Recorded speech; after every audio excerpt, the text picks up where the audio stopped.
So let's talk about what I call the 3 key levels out of these 5 levels of leadership, the 3 key levels of influence or leadership. Now, I've already said, number 1 is given to you. Number 5 is automatic. In other words, the company gives you level number 1. The people give you level number 5. But you've got to do numbers 2, 3, and 4 well. Level number 2 is the permission level. That's your ability to connect with people. Level number 3 is the production level. That's your ability to lead people and the organization. And level number 4 is the people development level. In other words, your ability to grow and train people. Let's take a moment and let's make sure that we get all these levels under our belt. Let's talk first of all about level number 2, the permission level. In other words, your ability to connect with people.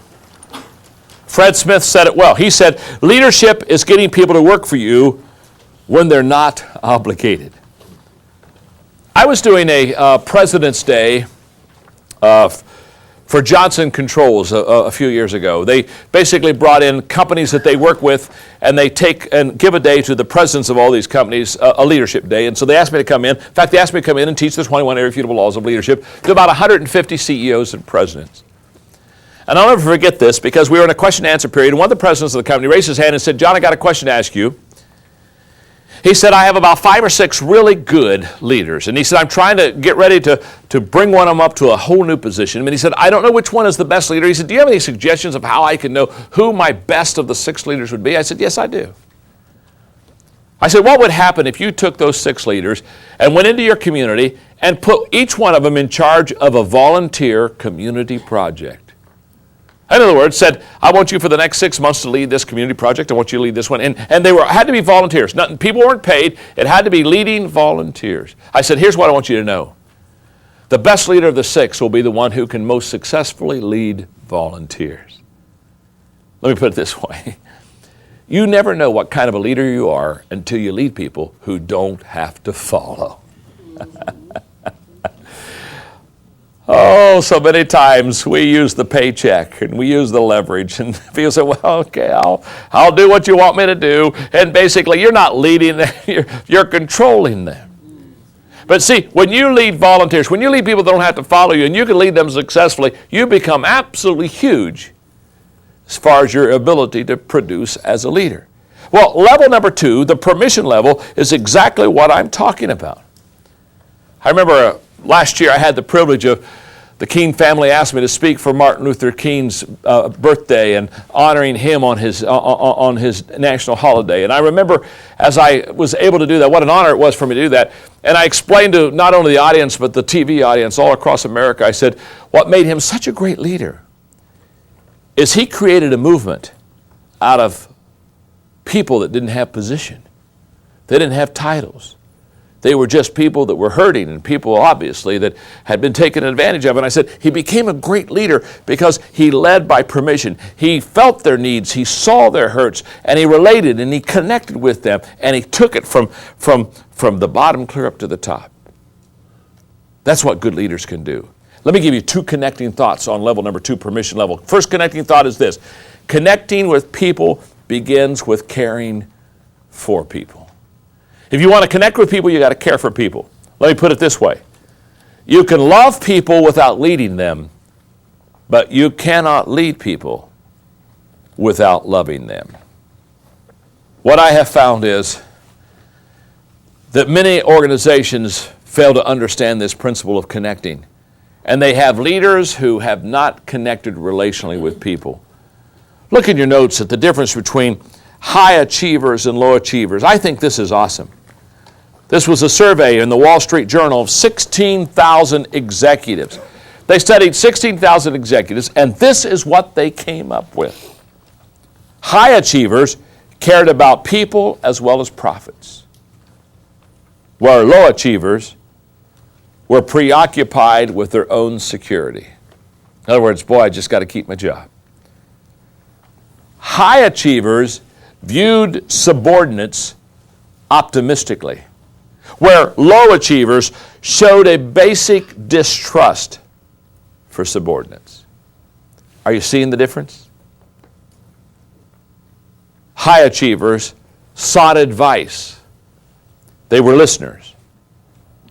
Low achievers, they avoided communication. In fact, you know what low achievers did? They relied on policy manuals.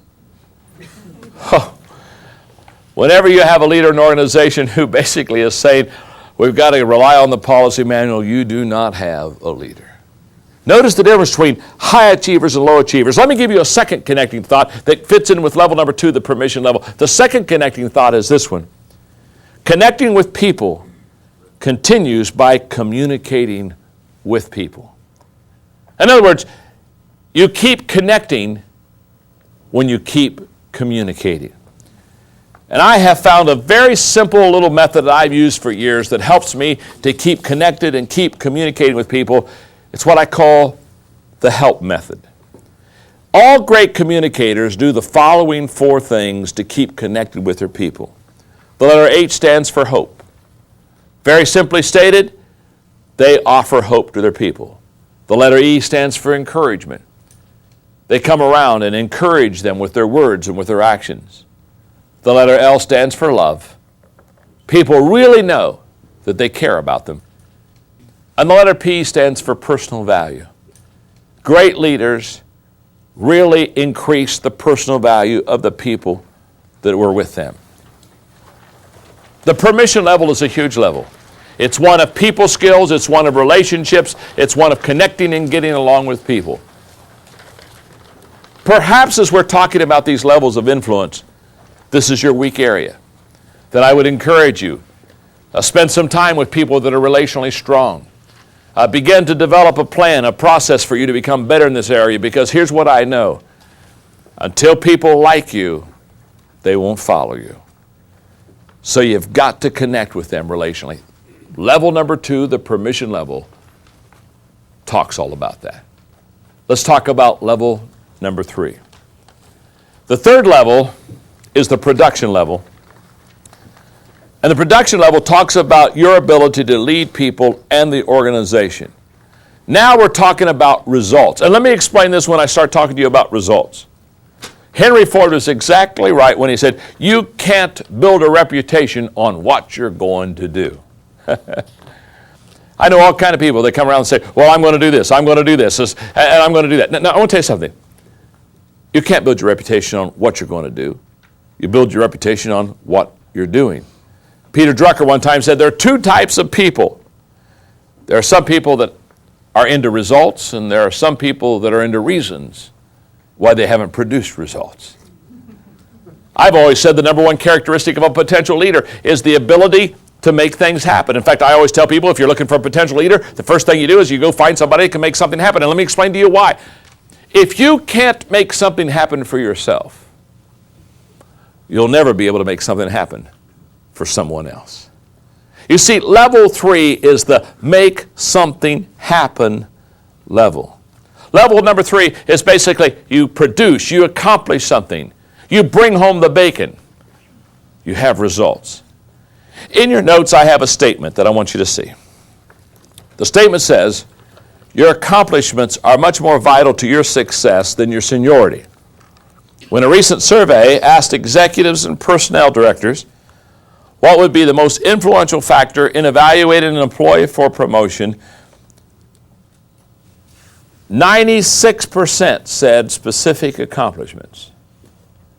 4% said seniority. So don't bank on your success being the fact that you've been with the company a long time. You got to produce something.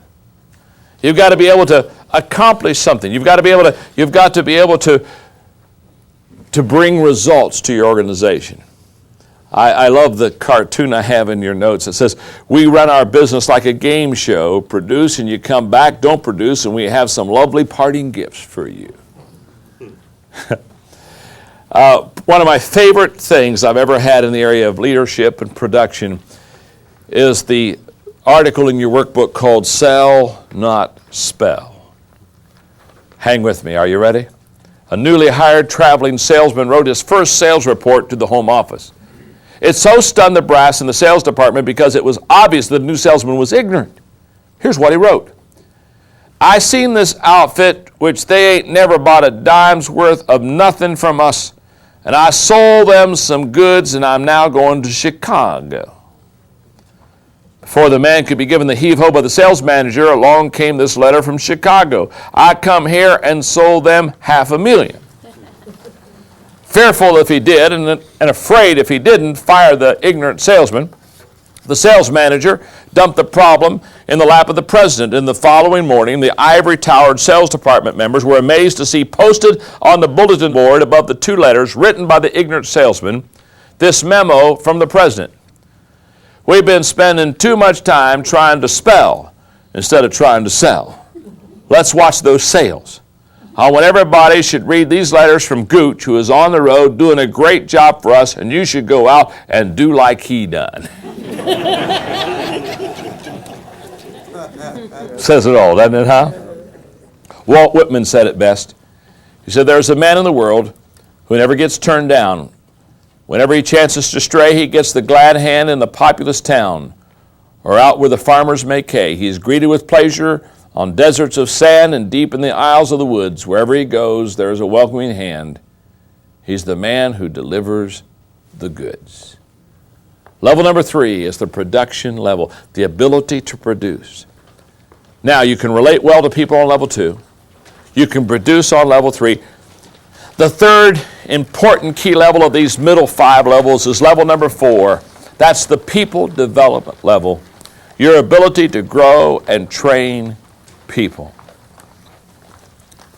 In my 17 indisputable laws of teamwork, law number 4 is the law of Mount Everest. And the law of Mount Everest says, as the challenge escalates, the need for teamwork elevates.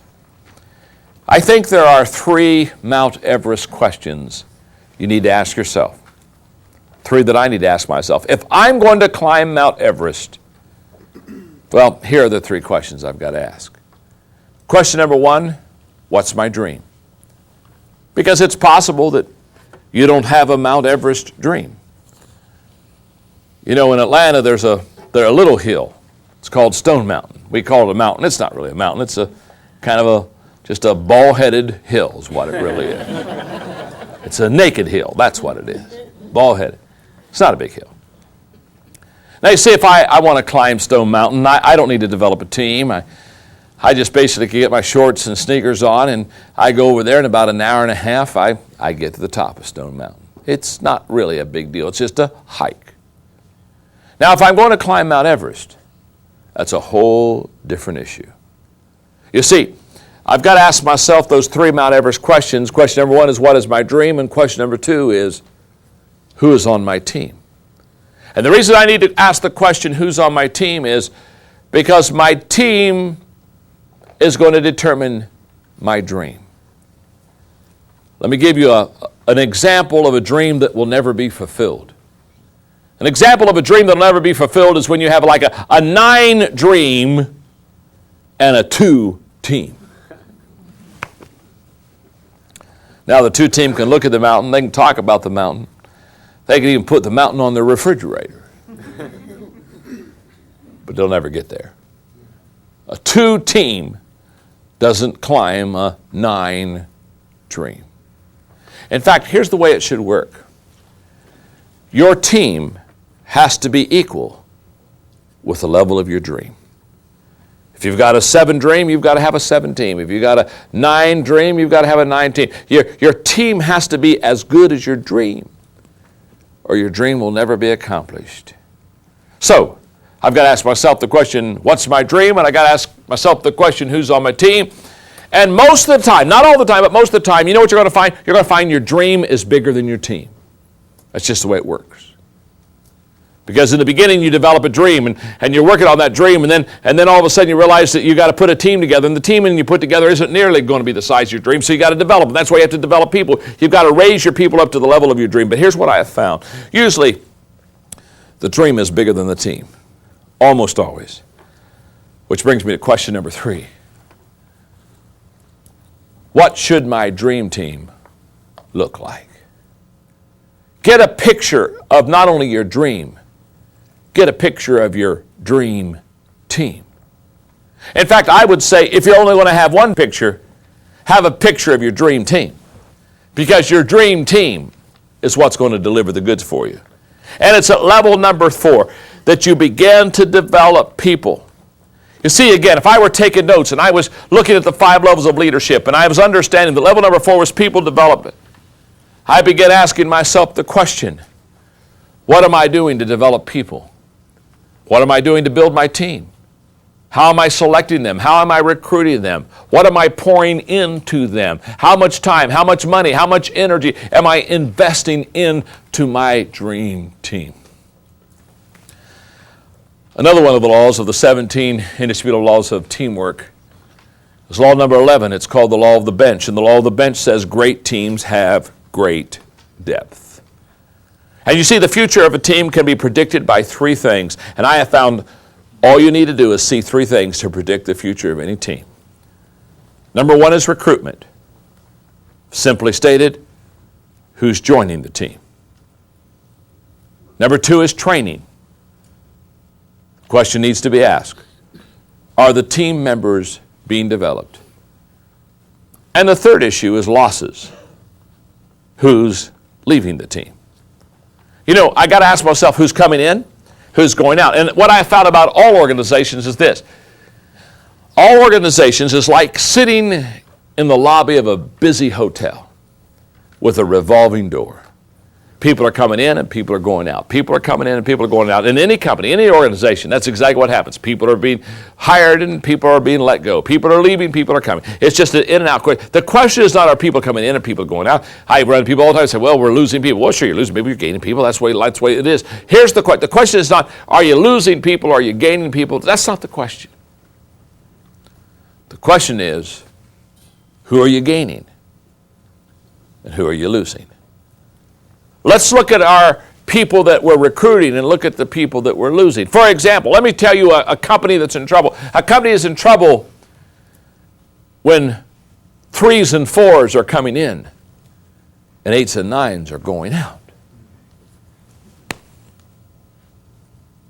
You're in deep weeds. A company is in good shape when 8s and 9s are coming in and 3s and 4s are going out. So the question is not, are you losing people? The question is, who are you losing? The question is not, are you recruiting people? The question is, who are you gaining? Who are you recruiting? So when I look at the future of a team, I ask myself, who are they recruiting? How are they training? And who's leaving them? That tells me all I need to know about what kind of a future a company has. So if I were sitting listening to the 5 levels of leadership lecture, knowing that I wanted to get to level number 4, knowing that if I can get to level number 4, I'm going to be a great leader. If I realized that level number 4 really probably held the key to my success as a leader, the ability to develop people, I would very carefully listen to these next 5 minutes, because these are going to be the key minutes to getting you to level number 4. What are the keys to finding and keeping good people? Number 1 is recruit them strategically. Don't just recruit people. This isn't like a lottery. Don't just open the door and say, you all come. What I found is when you open the door and say, you all come, the wrong people always come. You have to recruit people strategically. What I mean by that is you have to know what you're looking for, and you have to know where to look. Did you get that? You have to know what you're looking for, and you have to know where to look. I have found that if you really want to get a winner, if you really want to recruit a 9 or a 10, you got to find somebody that already is doing a job very well and loving it very much. And you got to bring them on your team. You got to go find them. The person who's outside the door waiting for a job is probably not the one you want. You have to recruit them strategically. Number 2, you have to develop them continually. Remember the law of process in the 21 irrefutable laws of leadership. The law of process says leaders develop daily, not in a day. What I'm saying here is that if you and I are going to really develop our people, it's not like one program, one time, or one event at one place. No. It's a commitment to develop people on a continual basis. Here's what I know. I have been training and developing people for over 20 years. It's never stopped.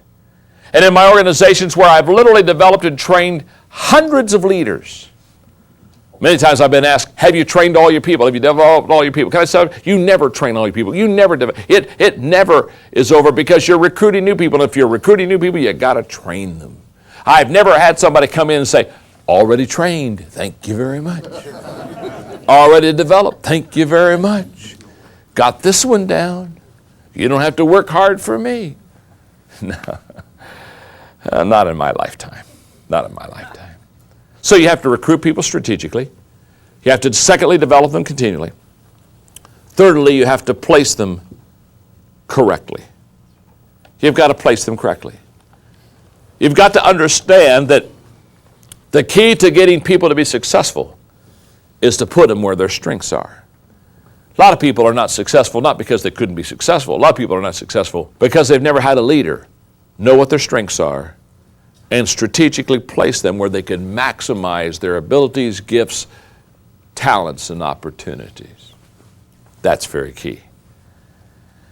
And number 4, the fourth thing that you and I want to do is we want to value them highly. Remember, people are your only appreciable asset. So you got to pour your time in them. They're worth it.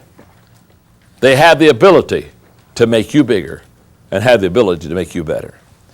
Now, the last thing in your lesson notes, in the 5 levels of leadership, is I have placed for you each level.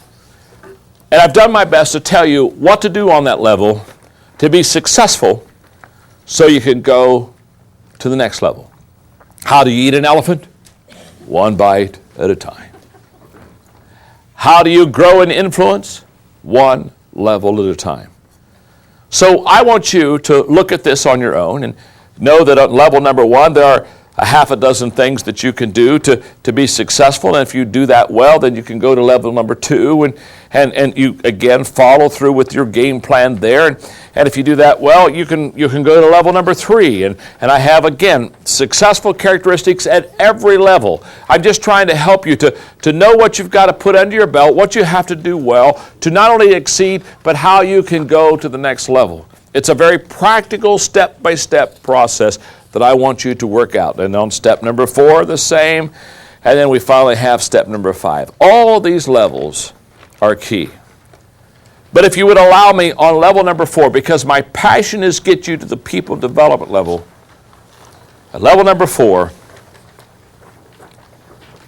I would like to say the following things and just read this to you and comment in a couple of places. The first successful characteristic at this level, number 4, is to place top priority on developing people. They are your most valuable asset that you have. In other words, if I could walk into your life right now, if I could walk out through the people in this audience here today, and I could ask you one question, I wouldn't ask you one question because I'd have to ask you 2. Because the 2 questions I would ask you is, number 1, what's your plan to develop yourself? And question number 2 is, what's your plan to develop people? Now, you have to develop yourself first because you cannot give what you do not have, and the way to grow people is to grow yourself. So start with yourself. That's not being selfish. It's being realistic. Get on a personal growth plan for yourself. Continually listen to leadership tapes and watch leadership videos and read leadership books and continually absorb those things in leadership, because here's what I want you to know. You've got to learn how to go from one level to another, and as you grow from one level to the other, here's the good news. If I have grown to the people development level number 4, if I have grown to this level myself, here's what I want you to know. If I have grown there, I can grow people there.